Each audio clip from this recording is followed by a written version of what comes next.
ਤੇ ਇਹ ਕੀ ਕਰ ਰਹੇ ਸੀ? कैमरा बंद कर दे। ਉਹ ਬੰਦੇ ਦਾ ਨਾਮ ਦੱਸੋ। विक्रम राठौड़। अस्सलाम वालेकुम guys, this is me Azeem Ansari and you are watching Ansari HD TV. आज हम आपके सामने एक ऐसी स्टोरी का पर्दाफाश करने वाले हैं जो कि बहुत ज़्यादा हो गई है हमारे माशरे में। उसके बहुत ज़्यादा नुकसानात है। यंग लड़के लड़कियां नशा आवर चीज़ें यूज़ करती हैं जिसकी वजह से वो अपनी ज़िंदगी जो है तबाह करती है। इस वक्त हम एक पार्क में मौजूद हैं और पार्क में हम देखेंगे कि लोग जो है वो सिगरेट वगैरह नशा वगैरह करते हैं। हम उनसे बात करेंगे और उनसे पूछेंगे कि वो क्यों अपनी ज़िंदगी को तबाह कर रहे हैं और उन्हें कोशिश करेंगे कि उनको जो है वो राह रास्त पर लाया जाए। चलें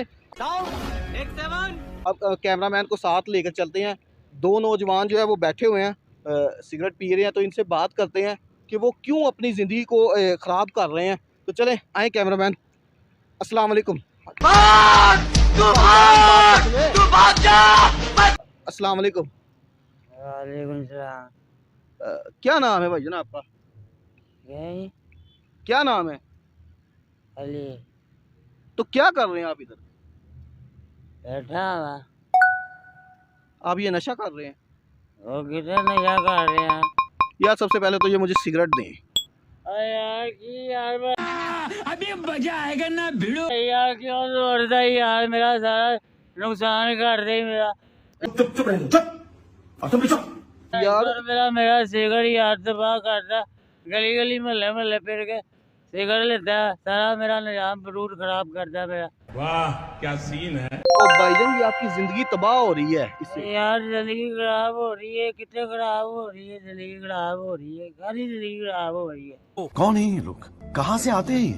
यार ये नशा आप कर रहे हैं, देखिए आपने अपनी क्या हालत कर ली है। उठे तो सही मेरे साथ। ये देखिए ये नशे की है।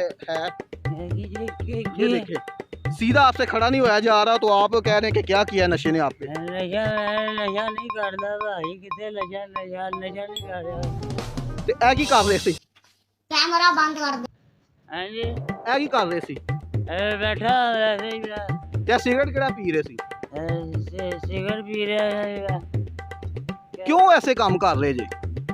बस भाई की करिए, वेले कारोबार नहीं है, गुरबत हालात बड़े खराब है, कम मंगल जो मिलता नहीं है, गली गली महल्ले महल्ले जाने करके 11-200 किलो लैके ते फिर सुकून वास्ते टेंशन तो फ्री होने से कर लेता गली गली महल्ले महल्ले। ਇਹਦੇ ਚ बड़ा हरामी हो बेटा।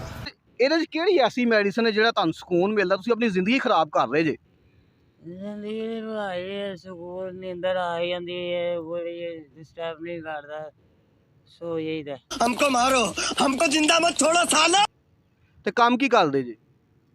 कुछ नहीं, वेला ही रही था बस, काम मिलता ही नहीं पिया हैगा। ਯਾਰ ਜਿਸ ਤੁਸੀਂ ਕੰਡੀਸ਼ਨ ਜੇ ਇਸ ਕੰਡੀਸ਼ਨ ਤੇ ਤੁਹਾਨੂੰ ਕੰਮ ਕੋਈ ਮਿਲਣਾ ਹੀ ਨਹੀਂ, ਪਹਿਲੇ ਖੜੇ ਤਾਂ ਹੋਵੋ ਨਾ। ਅੱਛਾ ਠੀਕ ਯਾਰ ਸਿੱਧਾ ਤੇ ਖੜੇ ਹੋਵੋ ਨਾ। यार भाई मैंने आराम कर दे यार, की तू मेरे घर की लाई मेरे को यार, जा मेरी जान छड़ मेरा भरा जा ਲੈਣਾ ਮੇਰੇ ਭਾਈ, ਲੈਣਾ ਕੁਛ। मेरा भरा की तू ਓ ਯਾਰ ਪਹਿਲੇ ਤਾਂ ਮੈਨੂੰ ਦੱਸੋ ਜਿਹੜਾ ਨਾਲ ਦਾ ਬੰਦਾ ਹੈ ਉਹ ਫਿੱਟ ਹੈ, ਉਹ ਦੌੜ ਗਿਆ ਤੇ ਤੁਸੀਂ ਤੁਹਾਡੇ ਕੋਲ ਚੱਲਿਆ ਹੀ ਨਹੀਂ ਜਾ ਰਹੇ। ਉਹਦੇ ਕੋਲ ਸਮਾਨ ਲੈ ਲਿਆ, ਉਹ ਸਮਾਨ ਦੇ ਕੇ ਗਿਆ। ਉਹ ਬੰਦੇ ਦਾ ਨਾਮ ਦੱਸੋ। विक्रम राठौड़। ਕਿਹੜੇ ਬੰਦੇ ਦਾ? ਅੱਜ ਨੇ ਤੁਹਾਨੂੰ ਸਮਾਨ ਦਿੱਤਾ ਹੈ, ਇਹਨਾਂ ਨੇ ਨਾਮ ਨੂੰ ਤਾਂ ਨਹੀਂ ਪਤਾ, ਆਪੇ ਹੀ ਇੱਥੇ ਆ ਜਾਂਦਾ ਹੈ। ਤੁਹਾਡੀ ਸਾਰੀ ਜ਼ਿੰਦਗੀ ਉਹਨੇ ਖਰਾਬ ਕਰਤੀ ਤੇ ਤੁਹਾਨੂੰ ਅਕਲ ਨਹੀਂ ਆ ਰਹੀ। नहीं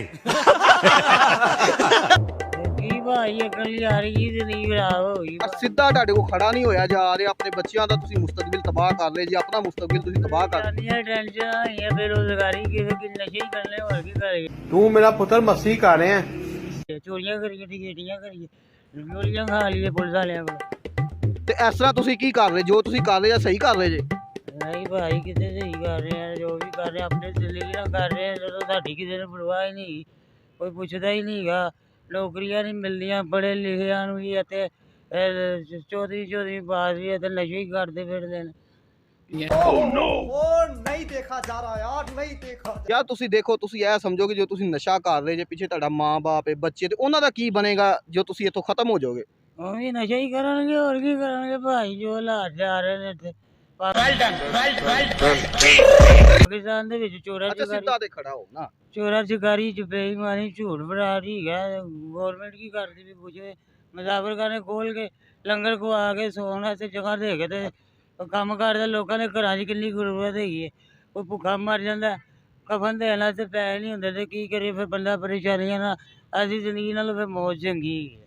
ਅੱਛਾ ਤੁਸੀਂ ਦੱਸੋ, ਤੁਹਾਨੂੰ ਇੱਕ ਗੱਲ ਕਹਿ ਰਹੇ ਹਾਂ ਕਿ ਅਗਰ ਸਾਡਾ ਟੀਵੀ ਚੈਨਲ ਤੁਹਾਡਾ ਇਲਾਜ ਕਰਾਉਂਦਾ ਹੈ ਤੇ ਤੁਹਾਨੂੰ ਇੱਕ ਨਵੀਂ ਜ਼ਿੰਦਗੀ ਮਿਲਦੀ ਹੈ ਤੇ ਤੁਸੀਂ ਚਾਹੁੰਦੇ ਜੀ ਐਸੀ ਜ਼ਿੰਦਗੀ? नहीं ਜੀ ਭਾਈ ਇਹ ਕੰਮ ਨਹੀਂ ਕਰ ਰਹੇ, ਸਿਰਫ ਇੱਕ ਐਕਟ ਕੀਤਾ ਹੈ ਤੇ ਐਕਟ ਕਰਨ ਦਾ ਮਕਸਦ ਇਹ ਹੈ ਕਿ ਤੁਹਾਡੇ ਸਾਹਮਣੇ ਉਹ ਮੈਸੇਜ ਪਹੁੰਚ ਜਾਏ ਤੁਹਾਡੇ ਤੱਕ, ਇੱਕ ਪੈਗਾਮ ਦਿੱਤਾ ਗਿਆ ਹੈ ਕਿ ਗੌਰਮੈਂਟ ਲਿਹਾਜ਼ਾ ਤੁਸੀਂ ਦੇਖ ਲਓ, ਗੌਰਮੈਂਟ ਕੋਈ ਵੀ ਮੁਲਾਜ਼ਮ ਹੈ ਕਿਸੇ ਕਿਸਮ ਦਾ ਕੋਈ ਐਕਸ਼ਨ ਨਹੀਂ ਲੈ ਰਿਹਾ।